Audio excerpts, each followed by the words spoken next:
കൊരിന്ത്യർ 1 ലേഖനം അധ്യായം 9. ഞാൻ സ്വതന്ത്രനല്ലേ?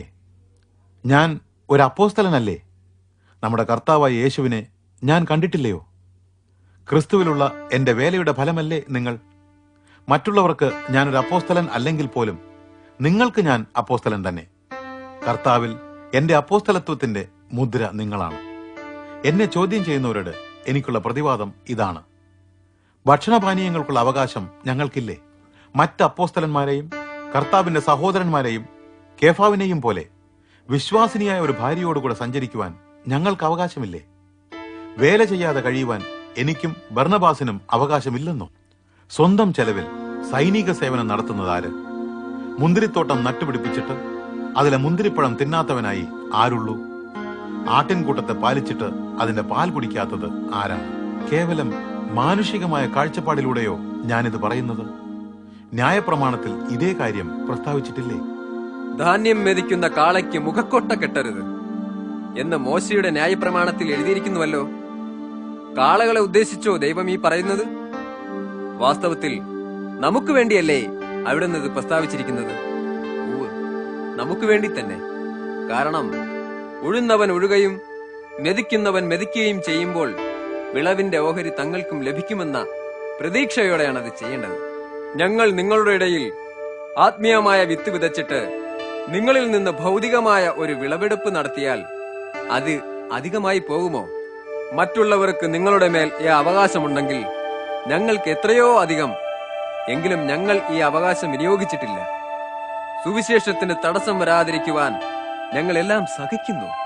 ദൈവാലയത്തിൽ ജോലി ചെയ്യുന്നവർക്ക് ദൈവാലയത്തിൽ നിന്ന് തന്നെ ഭക്ഷണം ലഭിക്കുന്നുവെന്നും യാഗപീഠത്തിങ്കൽ ശുശ്രൂഷ ചെയ്യുന്നവർക്ക് വഴിപാടിന്റെ വീതം കിട്ടുന്നുവെന്നും നിങ്ങൾ അറിയുന്നില്ലേ? അതുപോലെ തന്നെ സുവിശേഷം പ്രസംഗിക്കുന്നവർ സുവിശേഷത്താൽ ഉപജീവിക്കണമെന്ന് കർത്താവ് കൽപ്പിച്ചിരിക്കുന്നു. എങ്കിലും ഈ അവകാശങ്ങളൊന്നും ഞാൻ ഉപയോഗിച്ചിട്ടില്ല. ആ കാര്യങ്ങൾ നിങ്ങൾ എനിക്ക് ചെയ്തു തരണമെന്ന് ആശിച്ചുകൊണ്ടുമല്ല ഞാനിത് എഴുതുന്നത്. എന്റെ ഈ പ്രശംസ ആരെങ്കിലും ഇല്ലാതാക്കുന്നതിനേക്കാൾ മരിക്കുന്നതാണ് എനിക്ക് നല്ലത്. എങ്കിലും സുവിശേഷം അറിയിക്കുന്നുവെങ്കിൽ എനിക്ക് പ്രശംസിക്കുവാൻ ഒന്നുമില്ല. ഞാൻ അതിന് നിർബന്ധിതനാണ്. സുവിശേഷം അറിയിക്കുന്നില്ല എങ്കിൽ എനിക്ക് അയ്യോ കഷ്ടം. ഞാൻ സ്വമേധയാ അത് ചെയ്യുന്നുവെങ്കിൽ എനിക്ക് പ്രതിഫലമുണ്ട്. സ്വമേധയാ അല്ലെങ്കിലോ എന്നെ ഭരമേൽപ്പിച്ചത് നിറവേറ്റുക മാത്രമാണ് ഞാൻ ചെയ്യുന്നത്. അപ്പോൾ എനിക്കുള്ള പ്രതിഫലം എന്താണ്? സുവിശേഷം എനിക്ക് നൽകുന്ന അവകാശം മുഴുവൻ ഉപയോഗിക്കാതെ ഞാൻ സൗജന്യമായി സുവിശേഷം അറിയിക്കുന്നു എന്നത് തന്നെ.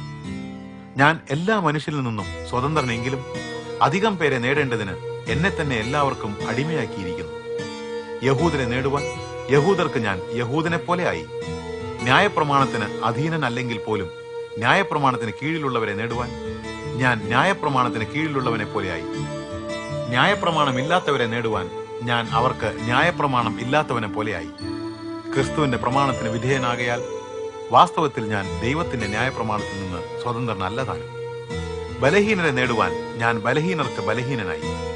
ഏതെങ്കിലും വിധത്തിൽ ചിലരെ രക്ഷിക്കുവാൻ ഞാൻ എല്ലാവർക്കും എല്ലാമായി തീർന്നു.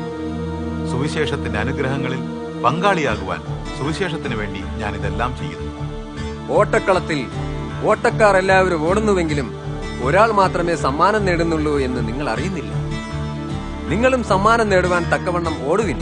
കായിക മത്സരങ്ങളിൽ പങ്കെടുക്കുന്ന ഓരോ വ്യക്തിയും കർശനമായ ആത്മനിയന്ത്രണം പാലിക്കുന്നു.